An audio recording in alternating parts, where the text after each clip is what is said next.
بسم الله الرحمن الرحيم والشمس وضحاها والقمر إذا تلاها والنهار إذا جلاها والليل إذا يغشاها والسماء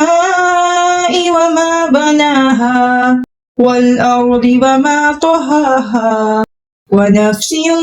وما سواها فألهمها فجورها وتقواها